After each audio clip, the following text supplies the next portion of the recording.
So yesterday was the big game. I think I'm allowed legally to call it the big game. Oh, the big one. It happened, and they had a halftime show. I can say that, right? That's legal.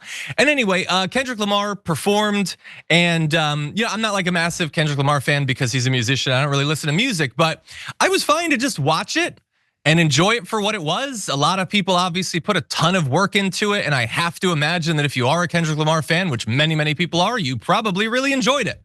But you know who didn't enjoy it? MAGA, who despite getting everything they want politically, I mean, paper straws are banned, they're still angry constantly, and they were very angry about this. So conservative commentator Matt Walsh took a few minutes away from thinking and talking about trans people to describe the performance as easily the worst halftime show he'd ever seen. Halftime show is trash. Nobody can even understand what he's saying. And the vast majority of football fans haven't even heard of most of these songs.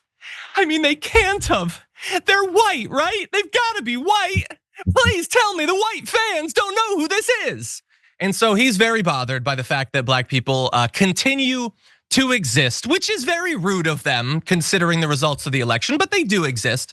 And so in response to that, Bobby Lewis, who's one of my favorite people on Blue Sky, tweeted, still thinking about that beardy slice of Wonder Bread whining that 90% of the NFL audience has never heard of Kendrick Lamar.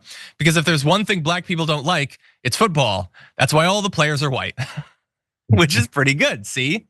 That was funny. Matt Walsh takes some lessons.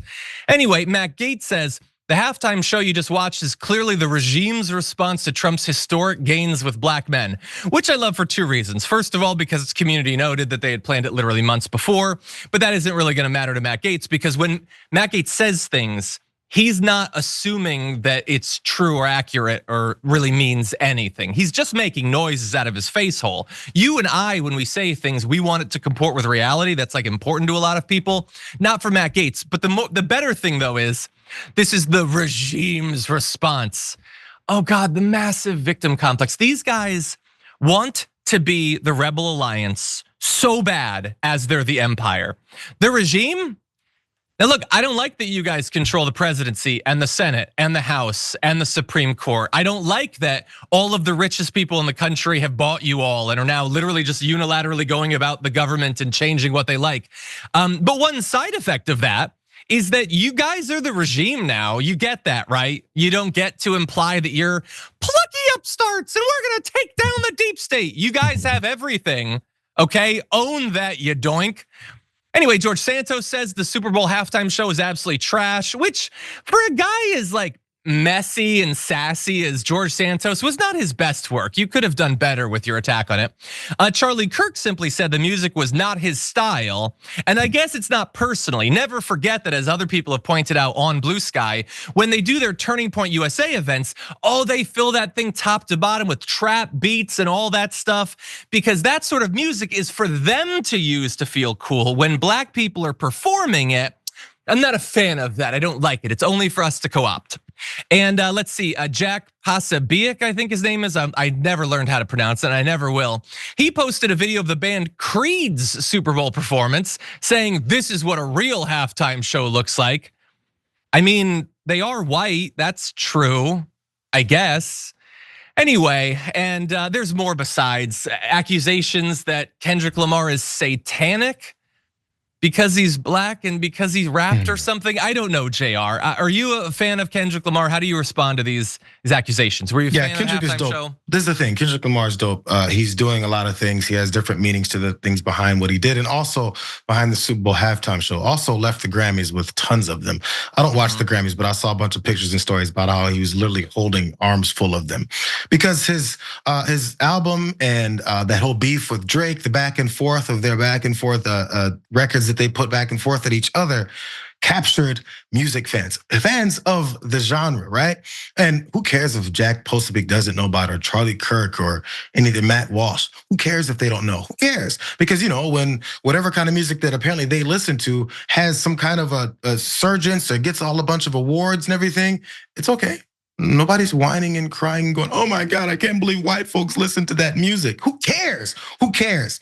But this is the constant victimhood energy that this movement has built and has created as going into all aspects of life. Other things are not supposed to exist because it's not what they want, because they're petulant crybabies. And as you talked about the regime that they've got, how are you both have the mandate and you're not the regime at the same time? It's a constant victimhood energy. We made all these games with black men. I can't believe all these black men hate us. Which one is it, bro? Yeah. Which one is it? So stop complaining about the gains you've had with black men. How about you go and exercise all those gains with those black men that you found and shut the F up? So, by the way, there's meanings behind this halftime show. That's the real reason why these a-holes are saying the things that they're saying. Samuel L. Jackson came out as Uncle Sam. So he represented the government, but he's a black guy who also played Steven in Django Unchained as the house Negro, who everyone uses as the one, when anyone say is completely working against the entire community of black folks in this country, they get referenced as Steven from Django Unchained, who Samuel L. Jackson plays. And we also know Samuel L. Jackson in real life is very much against all the BS that happens, and he's very vocal about it. So as he narrated through the halftime show, he pointed out things that the US government represents towards black folks, minorities in general.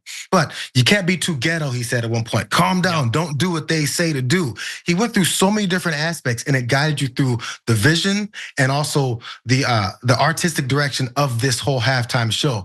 The dancers were in red, white, and blue. They formed an American flag at one point. Kendrick was in the middle of that flag. It split in half. There's the division of the country. He also at one point said, you picked the right time for the revolution. You just chose the wrong guy. So I think they heard all that. And by the way, that's 3 of the 18 things that were in this halftime show that were explicitly said. But I guess you have to understand what the mumbling rap is saying for you to get it. Well, good. If you didn't get it, there's a reason why. It's because you don't get it.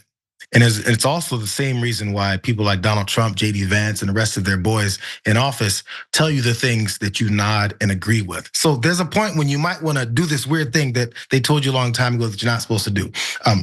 Stay woke, because that was what black folks had always said to each other when they see the government come for you in certain ways and tell you how to be and what to do and how they're gonna control your life.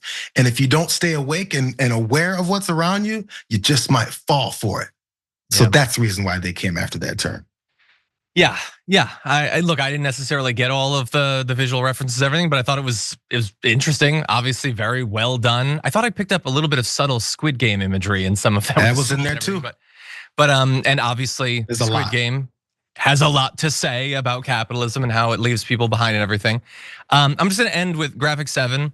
This guy, George, saying Hollywood is desperately trying to get America to pay attention to them again. What do you mean trying? You watched it. You put the video in your tweet. They didn't try, they got you. You were paying attention. So anyway, and why are you guys even watching the Super Bowl? Just last year, you were saying it was rigged to help Taylor Swift so Kamala would get elected. You guys are ready to turn against an American institution culturally, like the Super Bowl, because you were worried that through your crazy Pepe Sylvia conspiracy theorizing, Trump was gonna lose if the Chiefs won or whatever. So get the hell out of here with your critiques at this point.